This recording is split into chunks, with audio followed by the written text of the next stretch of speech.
अब जो होता है ना, वो बोलते हैं कि भाई लर्निंग जो होता है ना, जैसे आदमी के अंदर में भी लर्निंग जो होता है वो कई तरीके का है। अगर नॉर्मल लाइफ में भी देखा जाए तो लर्निंग जो होती है वो कई तरह की होती है।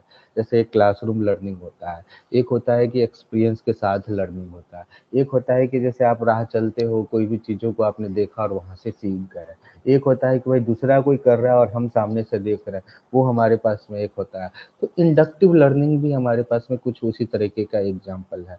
जैसे एफ हमारे पास में कोई टारगेट फंक्शन है, जिसके अंदर में हम करेंगे एक्स को परफॉर्म करेंगे तो हमारे पास में वो वाई मिलेगा।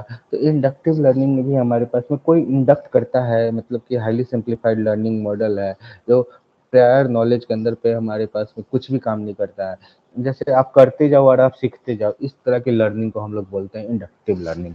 आप कोई काम करो और खुद सीखो, कोई काम करो सीखो, कोई काम करो सीखो, आपको पुराना कोई भी नॉलेज नहीं काम में आने वाला है।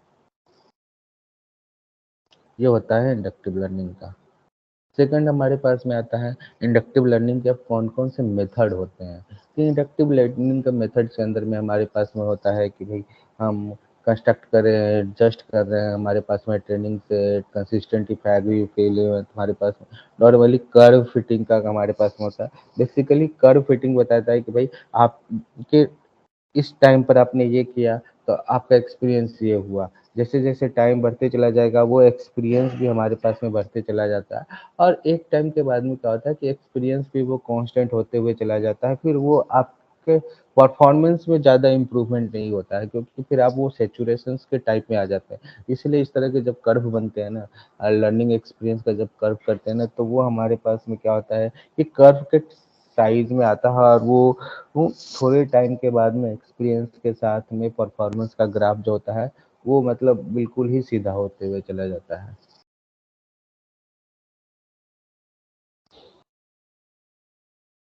Construct adjust to agree with of a training set where H is the consistent if it is agree with A of a non-value।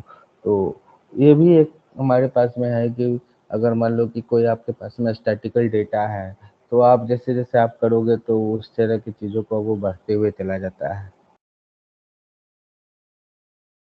अब ये एक्सपेक्टेड लाइन था, और ये आपका जो है वो एक्चुअल में जो हमारे पास में जो कर्व जो वो बनता है, वो आपका वो देखो ये कर्व शेप में ये आना चालू हो गया।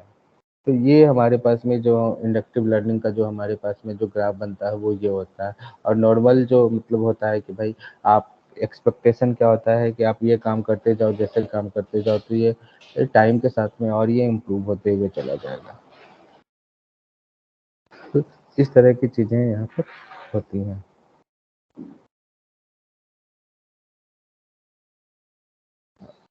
आप जैसे देखो इंडक्टिव लर्निंग्स के मेथड भी हमारे पास में होते हैं कि जब एज का वैल्यू इनकंसिस्टेंट होता है तो वो बहुत बड़ा जिगजैग होता है। अब हर एक पॉइंट को कवर करने के लिए आपको अगर एकदम मॉडल को एक्यूरेट करना है, तो जैसे ये पॉइंट को बहुत ही कट से बहुत ही दूर था, इसको भी कवर करने के अगर आप सोचते हो तो ये कंसिस्टेंसी को ये ब्रेक करेगा ही करेगा। फिर इंडक्टिव लर्निंग के अंदर में फिर आप ये देखो, कंस्ट्रक्टर हमारे पास में एग्री एग्री हो जाता है ट्रेनिंग सेट का। अगर ये ट्रेनिंग सेट का डेटा अगर इनकंसिस्टेंट है तो आपका कर्व फिटिंग का ग्राफ पार्टिकुलरली कुछ इस तरीके से आएगा।